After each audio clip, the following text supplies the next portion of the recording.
पतझड़ में टूटी पत्तियां। इसमें दो हिस्से हैं, गिन्नी का सोना, दूसरा झेन की देन। तो दोनों को डिटेल में समझते हैं।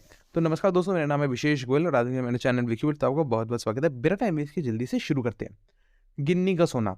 अब देखो, जो शुद्ध सोना होता है और गिन्नी का सोना होता है, दोनों में फर्क होता है। अब क्या फर्क होता है कि शुद्ध सोना तो समझिएगा बिल्कुल प्योर गोल्ड, ठीक है। लेकिन जो गिन्नी का सोना है उसमें थोड़ा सा तांबा मिला दिया जाता है, जिससे वो ज़्यादा चमकता भी है और ज़्यादा स्ट्रांग हो जाता है, ज़्यादा मजबूत हो जाता है। और गहने भी इसी के बनते हैं।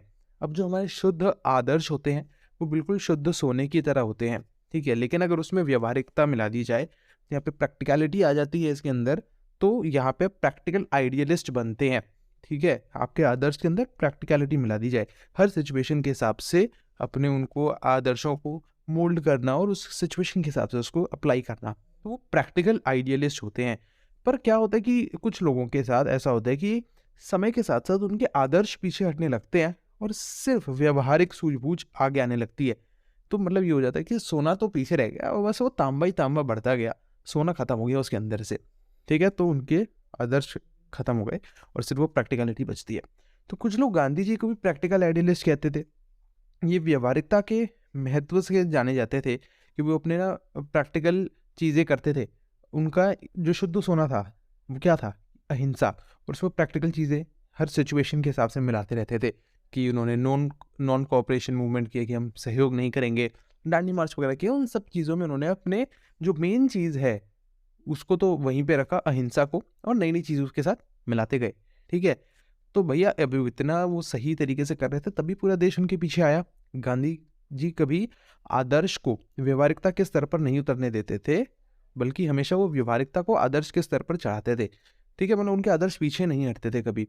वो सोने में तांबा मिलाकर नहीं, तांबे में सोना मिलाकर रखते थे, उसकी कीमत बढ़ाते थे, ठीक है। नई नई चीज़ों के अंदर अपनी वही जो अपना पहले वाला है अहिंसा, उसको मिला देते थे, तो उससे बहुत उसकी वैल्यू बढ़ जाती थी, ठीक है। इसीलिए सोना ही हमेशा आगे रहता था। अब जो व्यवहारवादी लोग हमेशा सजग रहते हैं, हर काम में लाभ हानि का हिसाब लगाकर करते हैं और वो जीवन में सफल होते हैं, दूसरों से आगे भी जाते हैं, लेकिन ऊपर नहीं चढ़ पाते। खुद ऊपर चढ़े, साथ में दूसरों को भी ऊपर लेके चले, ये काम सिर्फ आदर्शवादी लोगों ने ही किया है। अगर समाज के पास शाश्वत मूल्य जैसा कुछ है, वो इन्हीं का दिया हुआ है। जो व्यवहारवादी लोग हैं ना, वो केवल समाज को नीचे गिराने का काम करते हैं, जो सिर्फ व्यवहारवादी होते हैं, ठीक है। ये था आपका पहला वाला गिन्नी का सोना। दूसरे की बात करते हैं, झेन की देन।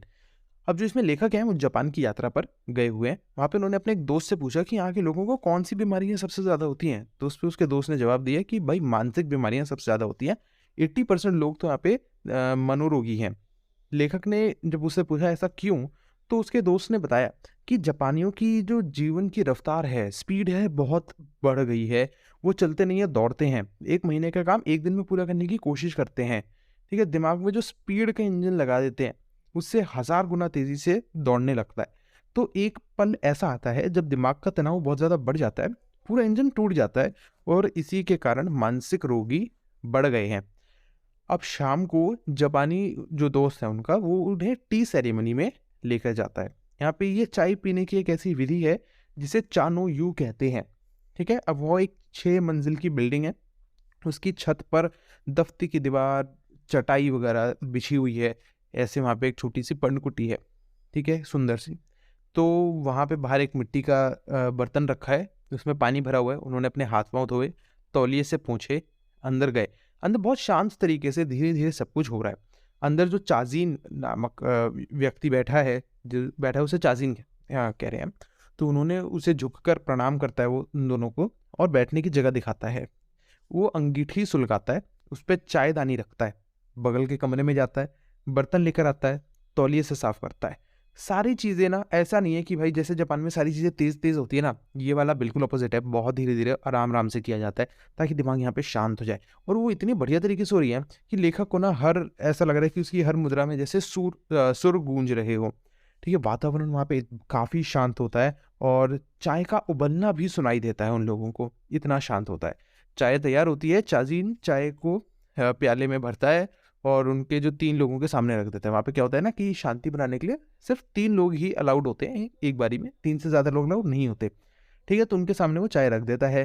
अब पता है कितनी चाय होती है उसके अंदर? सिर्फ 2 घुट। अब कहने को तो हम 2 घूंट एक बारी में पी जाएं, लेकिन वो 2 घूंट चाय को ऐसे एक बूंद करते करते 1.5 घंटे तक पीते हैं, एक ही बूंद पीते हैं एक बारी में। तो पहले जो 10-15 मिनट है ना, तब तक तो लेखक मतलब काफ़ी उलझन में रहा कि क्या हो रहा है यार, ये हम एक एक बूंद करके पी रहे हैं।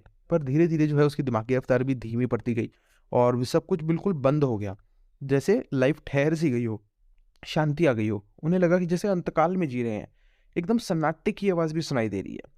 ठीक है, अक्सर हम या भूतकाल में जीते हैं, पास्ट में जीते हैं, या फिर भविष्य यानी फ्यूचर में जीते हैं, परंतु ये दोनों काल मिथ्य हैं भाई। वर्तमान में जियो ना, प्रेजेंट में जियो, वही सत्य है, उसी में जीना चाहिए। चाय पीते पीते लेखक के दिमाग में दोनों काल हट गए थे। अब उसे उसके सामने था सिर्फ और वर्तमान क्षण यानी प्रेजेंट, जो अनंत काल जो कि अनंत काल कितना विस्तृत था। ठीक है, असल जीना किसे कहते हैं, लेखक को उस दिन ये चीज़ मालूम होती है। यही है इस पूरे चैप्टर में। उम्मीद है आपको अच्छे से समझ में आ गया होगा, बहुत शॉर्ट में एक्सप्लेन किया है। आपका टाइम बचाने के लिए अपने दोस्त के साथ शेयर कर दो, वीडियो को लाइक करके कमेंट कर दो नीचे, कुछ सब्सक्राइब कर देना, और ऐसी और वीडियोस आती रहेंगी। मैं तो अपने अगली वीडियो में, तब तक के लिए tata bye bye and thank you.